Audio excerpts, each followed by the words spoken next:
আমার বান্দার গুনাহগুলো ওপেন করব না, তুমি আমার বান্দার সাথে দেখা হবে, ওই গুনাহগার বান্দার সাথে তোমার সাক্ষাৎ হবে, কিন্তু তোমার কোনো কথা হবে না, একদম চুপচাপ দাঁড়িয়ে শুধু গুনাহগার বান্দাটাকে দেখবা, এর বিকল্প কোনো কথা হবে না। মুসা আলাইহিস সালাম ডাক দিয়া বলেন, ও রব্বে কারীম, এতটুকু আমার যথেষ্ট, এরপরেও আমি জানবো, এরপরেও আমি দেখবো আপনি কোন বান্দাটাকে অপছন্দ করিয়া, কোন বান্দাটাকে ঘৃণা করিয়া ওই বান্দার নাম আপনি জাহান্নামের মধ্যে লিখে রেখেছেন। আল্লাহ রাব্বুল আলামিন ডাক দিয়া বলে, মুসা, আগামীকালকে সকালবেলা ওই রাস্তার পাশে দাঁড়াইবা, সর্বপ্রথম যে লোকটার সঙ্গে তোমার সাক্ষাৎ হবে তুমি ধারণা করে নিবা ওই বান্দাটাকে আমি ঘৃণা করিয়া অপছন্দ করিয়া ওই বান্দার নাম আমি আল্লাহ জাহান্নামের মধ্যে লিখে রেখেছি। মুসা আলাইহিস সালাম রাতের বেলায় চক্কর শুরু হয়ে গেছেন, কোন সময় সকাল হবে আর কোন সময় জাহান্নামী বান্দাটাকে দেখবে, চক্কর করতে করতে সকাল হতে না হতে রাস্তার পাশে দাঁড়ানো, আর চিন্তা করে দেখতেছেন কোন দিক দিয়ে কোন সাইড দিয়ে একটা লোক প্রথম আমার সাথে সাক্ষাৎ হবে। মাওলা তো বলেছেন যে লোকটার সঙ্গে আমার সাক্ষাৎ হবে ওই লোকটাই জাহান্নামী হবে। হঠাৎ দেখে একটা লোক সামনের দিকে এগোইতেছে, আগাইতে আগাইতে মুসা আলাইহিস সালামের সামনে এসে দাঁড়ালেন। পয়গম্বর আরবি তো আল্লাহ পাকের হুকুম কোনো কথা হবে না। এক মুহূর্ত ওই লোকটাকে দেখলেন, মনে মনে বলতেছেন এই লোকটাকে বেশিক্ষণ এই জায়গার মধ্যে রাখা যাবে না, কারণ ওই লোকটা হলো জাহান্নামী। আর ওই লোকটাকে কেন্দ্র করে মাওলা পাক যদি কোনো আযাব নাযিল করে ওই আযাবকে ওই লোকটাকে কেন্দ্র করে তো আমি মুসা ওই আযাবের মধ্যে লিপ্ত হয়ে যাব। না না, বলতে না ভাই তুমি চলে যাও, তুমি চলে যাও, তোমাকে আমার দেখেছে। ওই কথা বলে পয়গম্বর মুসার সঙ্গে সঙ্গে তুর পাহাড়ের মধ্যে চলে গেলেন। তুর পাহাড়ের মধ্যে দাঁড়িয়ে বলতেছেন, মালিক আপনি তো আমাকে জাহান্নামী বান্দাটাকে দেখাইছেন, জাহান্নামী বান্দাটাকে দেখছি, এবার আমি জান্নাতি বান্দাটাকে দেখতে চাই।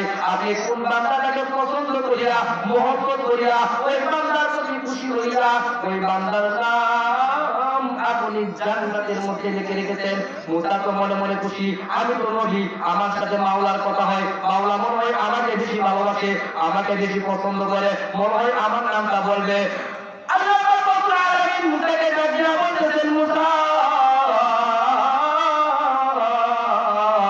তুমি যদি জান্নাতি বান্দাটাকে দেখতে চাও, যে জায়গার মধ্যে সকালবেলা দাঁড়াইয়া জাহান্নামী বান্দার সাথে সাক্ষাৎ হয়েছে, জাহান্নামী বান্দাটাকে দেখতো, বিকালবেলা ওই জায়গার মধ্যে দাঁড়াইবা, সর্বপ্রথম যে লোকটার সঙ্গে তোমার সাক্ষাৎ হবে তুমি মুসা ধারণা করে নিবা আমি মাওলা পাক রব্বুল আলামিন ওই বান্দাটাকে পছন্দ করিয়া তার নাম আমি জান্নাতের মধ্যে লিখে দিলাম। হাইরে দুনিয়ার জমিনের মধ্যে জান্নাতি বান্দাকে দেখলে মুসা এমন আয়াতের মধ্যে ঢুকতেছেন, জান্নাতি বান্দা দেখবো। আল্লাহ পাক রব্বুল আলামিন বলেছেন জান্নাতি বান্দা দেখাবেন। কোন মুমিন বান্দার এরকম সুসংবাদ যে দুনিয়াতে থাকা অবস্থায় তাকে আল্লাহ পাক রব্বুল আলামিন জান্নাতের সুসংবাদ দিয়েছেন। মুসা আলাইহিস সালাম ওই জায়গার মধ্যে দাঁড়ায় অপেক্ষা করতেছেন, অপেক্ষা করতে করতে কোন সময় জান্নাতি বান্দা আসবেন আর ওই লোকটাকে দেখবে যাকে আল্লাহ পাক রব্বুল আলামিন পছন্দ করিয়া ওই বান্দার নাম জান্নাতের মধ্যে লিখে রেখেছেন। পয়গম্বর মুসা যখন সন্ধ্যা ঘনিয়ে আসতেছে তখন থেকে পাহাড়ের টিলা থেকে একটা লোক সামনের দিকে অগ্রসর হচ্ছে। মুসা আলাইহিস সালাম লোকটার দিকে তাকাইয়া আছেন, লোকটা যখন আস্তে আস্তে আগাইতেছে লোকটাকে দেখে মুসা আলাইহিস সালাম হতভম্ব হয়ে যাচ্ছেন, হাই হাই ওই লোকটাকে তো আমার চিনা চিনা লাগতেছে। যখন সামনের দিকে আগাইতেছে মুসা আলাইহিস সালামের ভিতরটা একদম পুরপা শুরু হয়ে গিয়েছেন। যখন সামনের দিকে অগ্রসর হচ্ছে তখন তাকাইয়া দেখে সকালবেলা যে জাহান্নামী বান্দাটা মুসা আলাইহিস সালামের সাথে সাক্ষাৎ করেছিলেন, বিকালবেলা ওই জাহান্নামী বান্দাটা জান্নাতি হয়ে মুসা আলাইহিস সালামের সাথে দেখা করতেছে। আল্লাহু আকবার! সকালবেলা সাক্ষাৎ করেছে, বিকালবেলা ওই লোকের কেমন জান্নাতি হয়ে যায়। সঙ্গে সঙ্গে তুর পাহাড়ের মধ্যে চলে গেলেন, মালিক এ কেমন বিচার, এ কেমন বিচার। মিসাল সকালবেলা ওই লোকটাই তো জাহান্নামে ছিল, আবার বিকালবেলা কেমনে জান্নাতি হইল?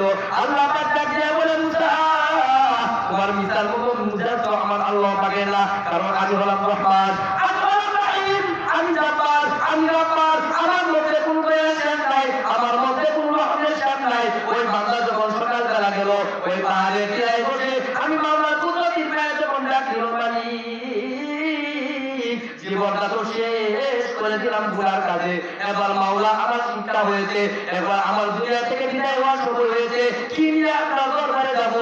আপনি তো বলেছেন আপনি গফফার। এই বলে যখন চোখের পানি আমার কুদরতি পায়ে পড়লো, আমি আল্লাহ সহ্য করতে পারি না, ওই বান্দার নাম জাহান্নামী কাটা দিয়ে গেছে, আমি আল্লাহ পাক রব্বুল আলামিন জান্নাতের মধ্যে লিখে দিলাম। এই জন্য কোন সময় নৈরাশ করা যাবে না, কোন সময় হাত দেওয়া যাবে না, কতটুকু গুনাহ করেছো আল্লাহ পাক রব্বুল আলামিন বলেছেন বান্দা তুমি গুনাহ করতে করতে জীবন ধ্বংস করে দিবা, এরপরে আমি আল্লাহ পাক রব্বুল আলামিনের কুদরতি পায়ে যখন তুমি চিন্তা দিবা, চিন্তা দিতে দেরি করে দেবে রব্বুল আলামিন মাফ করতে দিবা। এই জন্য সবার মনের মধ্যে একটা হিম্মত রাখবো, একটা আকাঙ্ক্ষা রাখবো, জীবনে যা করেছি না করেছি বর্তমান থেকে সামনে যতটুকু সময় আছে এই মুহূর্ত থেকে মনের মধ্যে একটা আকাঙ্ক্ষা নিব, আল্লাহ আমাকে তুমি মাফ করে দাও, জীবনে যত গুনাহ করেছি আজকে তওবা করতেছি, আমাকে আল্লাহ তুমি মাফ করে দাও। এই কথা বলে যদি একটু পানি যদি আল্লাহর কুদরতি পায়ে আমরা দিতে পারি, আল্লাহ পাক রব্বুল আলামিন সবাইকে মাফ করে দিবেন।